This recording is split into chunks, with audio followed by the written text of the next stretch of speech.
జగన్ 5 ఏళ్ల పాలనలో ప్రత్యర్థులకు చుక్కలు చూపించారు.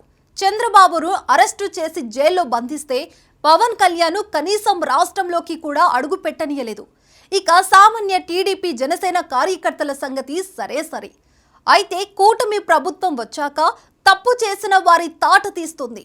ఈ తరుణంలో తాజాగా జగన్ చేసిన వ్యాఖ్యలు రాజకీయ వర్గాల్లో కలకలం రేపుతున్నాయి.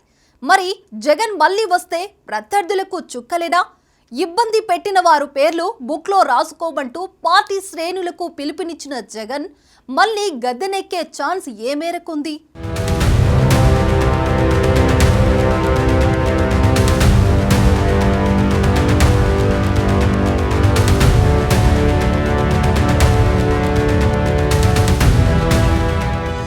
కూటమి ప్రభుత్వంపై తాజాగా నిప్పులు చెరిగారు జగన్.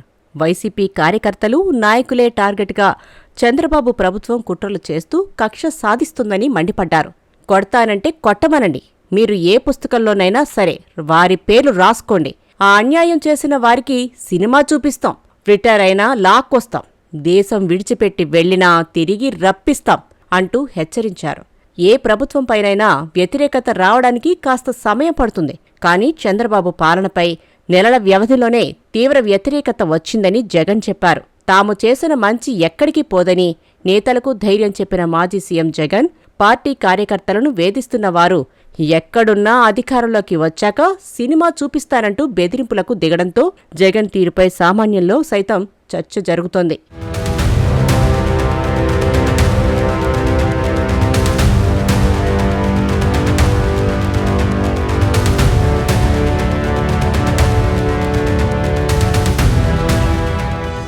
ప్రస్తుతం రాష్ట్రంలో రెడ్ బుక్ రాజ్యాంగం అమలు చేస్తున్నారని, ప్రశ్నిస్తున్న వారిని అణిచివేస్తున్నారని ధ్వజమెత్తారు జగన్. చరిత్రలో ఎప్పుడూ లేని విధంగా తప్పుడు కేసులు పెడుతున్నారని ఆగ్రహం వ్యక్తం చేశారు. జగన్ 2.0లో కార్యకర్తలకు ప్రాధాన్యమిస్తారని హామీ ఇచ్చారు. జగన్ తరచుగా ఇస్తున్న వార్నింగ్లపై టీడీపీ శ్రేణులు మండిపడుతున్నాయి. రాజకీయ కక్ష సాధింపుల ప్రస్తావనకు వస్తే మొట్టమొదటిగా వినిపించే పేరు జగన్దే అంటున్నారు. వైసీపీ నుంచి గెలిచి వైసీపీకి వ్యతిరేకంగా మాట్లాడుతున్నారని, అప్పట్లో రఘురామకృష్ణరాజు మీద కస్టోడియల్ టార్చర్ పెట్టిందెవరు అంటూ ప్రశ్నిస్తున్నారు. స్థానిక ఎన్నికల వేళ అత్యంత రాక్షసత్వం ప్రదర్శించింది అప్పట్లో వైసీపీయే అంటున్నారు. విపక్షాల నుంచి ఎవరైనా నామినేషన్లు వేస్తే వాళ్లను చంపేందుకు వైసీపీ నాయకులు వెనకాడలేదని అంటున్నారు. ఇప్పుడు జగన్ నీతులు చెప్పడం ఏంటి అంటూ టీడీపీ నేతలు ఫైర్ అవుతున్నారు.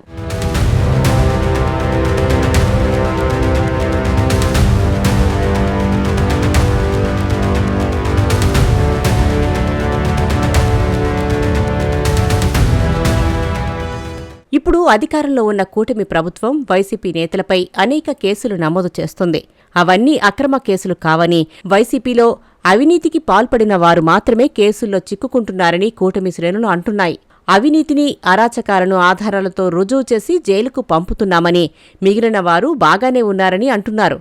అయితే వీటిని రాజకీయ వేధింపులు, కక్ష సాధింపులుగా జగన్ అభివర్ణిస్తూ ప్రతీకారం తప్పదని హెచ్చరిస్తున్నారు. కానీ కూటమి ప్రభుత్వం ఇప్పుడు అధికారంలో ఉన్నందున జగన్ బెదిరింపులను తాటాకు చప్పుళ్లగా కొట్టిపాడేస్తోంది. 2014-19లో చంద్రబాబు సీఎంగా ఉన్న జగన్ జోలికి పోలేదు. కానీ జగన్ అధికారంలోకి రాగానే 5 ఏళ్లు చంద్రబాబుతో సహా టీడీపీ నేతలందరికీ నరకం చూపిస్తున్నారన్న ఆరోపణలున్నాయి. అంతెందుకు, ప్రపంచంలోనే యువతలో అత్యధికంగా ఫాలోయింగ్ ఉన్న నాయకుడైన పవన్ కళ్యాణ్పై ఏ విధంగా ఉక్కుపాదం మోపారో ప్రత్యేకించి చెప్పక్కర్లేదు. అయితే ఇప్పుడు జగన్ హయాంలో తప్పులు చేసిన వారిపై కేసులు నమోదవుతున్నాయి. దానికి ఇంతకు ఇంత ప్రతీకారం తీర్చుకుంటారని జగన్ హెచ్చరిస్తూనే ఉన్నారు. అయితే జగన్ మళ్లీ సీఎం అయితే గనక టీడీపీకి చుక్కలు చూపించడం ఖాయమని రాజకీయ విశ్లేషకులు చెబుతున్నారు. జగన్ బెదిరింపులను తాటాకు చప్పుళ్లుగా కొట్టిపాడేస్తూ నిర్లక్ష్యంగా వ్యవహరిస్తే కూటమి ప్రభుత్వానికే ప్రమాదమని అంటున్నారు.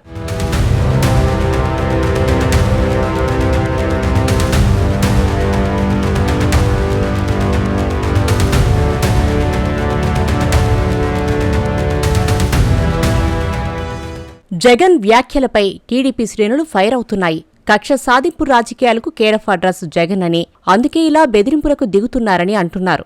జగన్మోహన్ రెడ్డి అధికారంలోకి రాగానే ప్రతిపక్ష నేతలను ఎంతగా ఇబ్బంది పెట్టారో అందరికీ తెలుసని, మాజీ సీఎం అని చూడకుండా అక్రమ కేసులో చంద్రబాబుని 50 రోజుల పైగానే రాజమండ్రి సెంట్రల్ జైల్లో ఉంచిన జగన్మోహన్ రెడ్డి రివెంజ్ రాజకీయాలు చేశాడని చెబుతున్నారు.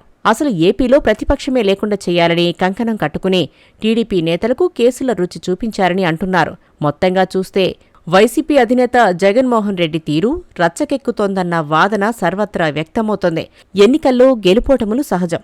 అయితే ఓడిపోయానన్న బాధో లేదంటే కూటమి పార్టీలపై కక్షో తెలియదుగాని రాజకీయంలో జగన్ తీరు మాత్రం సామాన్య ప్రజలకు కూడా రుచించడం లేదన్న కామెంట్స్ రాజకీయ వర్గాల్లో వినిపిస్తున్నాయి.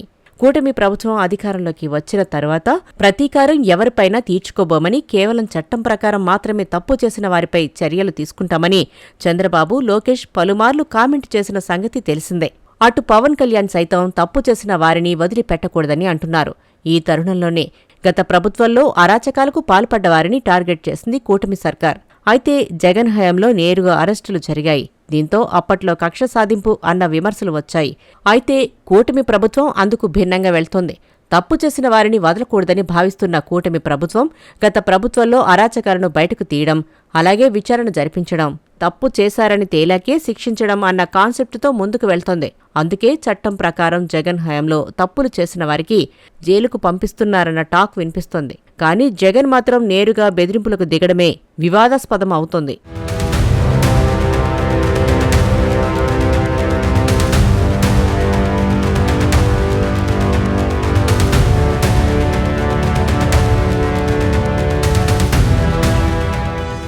జగన్ సీఎంగా ఉన్నప్పుడు వేలాది మంది టీడీపీ, జనసేన కార్యకర్తలను ఇబ్బంది పెట్టారు.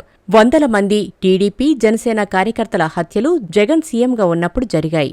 వైసీపీ హయాంలో ప్రశ్నిస్తే దాడులు చేయడం, అణిచివేయడం నిత్యకృత్యమన్నట్లు ఉండేవని కూటమి నేతలు గుర్తు చేస్తున్నారు.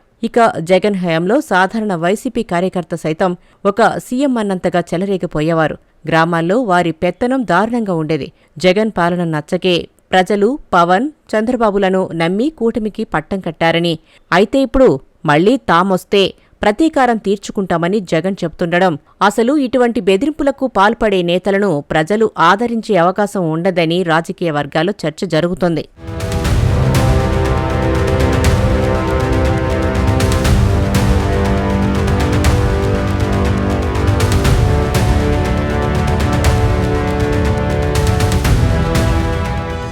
రాజకీయ నేతలు ఎంతో హుందాగా ఉండాలి. ప్రజలకు ఆదర్శంగా నిలవాలి. తర్వాతి తరాల నుంచి కొత్తగా రాజకీయాల్లోకి వచ్చేవారికి తమ నుంచి నేర్చుకునే విధంగా స్ఫూర్తిని కలిగించాలి. అలా కాకుండా తమ నుంచి ప్రత్యర్థి పార్టీల వారు తప్పించుకోలేరంటూ బెదిరింపులకు దిగే సాంప్రదాయానికి శ్రీకారం చుట్టిన జగన్ మనసులో అసలు ఏముంది? ఎందుకైనా కంట్రోల్ తప్పుతున్నారు? సహనం ఎందుకు ప్రదర్శించలేకపోతున్నారు? కార్యకర్తల ఉత్సాహం నింపేందుకే జగన్ ఇలాంటి కామెంట్స్ చేస్తున్నారా? జగన్ ఫ్యూచర్ ప్లానేంటి అన్న ప్రశ్నలు చర్చనీయాంశంగా మారాయి. తప్పులను సరిదిద్దుకోవాలి. దేనివలన తాము ఓటమి పాలయ్యారో అక్కడ లోపాలను సవరించుకోవాలి. ప్రజలు తమను ఎందుకు వద్దన్నారో వాటిపై ఆత్మవిమర్శన చేసుకోవాలి. ప్రజా సమస్యలపై పోరాడుతూ నిత్యం ప్రజల్లో ఉంటే ఈ 5 ఏళ్ల తర్వాత ప్రజలు ఆదరిస్తారేమో గాని తాము వచ్చాక మీ అంతు చూస్తామంటూ బెదిరింపులకు దిగితే మాత్రం ప్రజల విశ్వాసాన్ని దక్కించుకునే అవకాశమే లేదని రాజకీయ విశ్లేషకులు చెబుతున్నారు. ఆల్రెడీ 5 ఏళ్లపాటు రాష్ట్రంలో అందరినీ ఇబ్బంది పెట్టిన జగన్ మళ్లీ వస్తే పగ తీర్చుకుంటామన్నట్లు చెబుతుండటంతో ప్రజల్లో సైతం భయాందోళనలు నెలకొన్నాయని అంటున్నారు. మరి జగన్ తీరులో మార్పు వస్తుందా, లేదంటే ఇదే తరహాలో ముందుకు వెళ్తారా అన్నది కాలమే తేల్చాలి.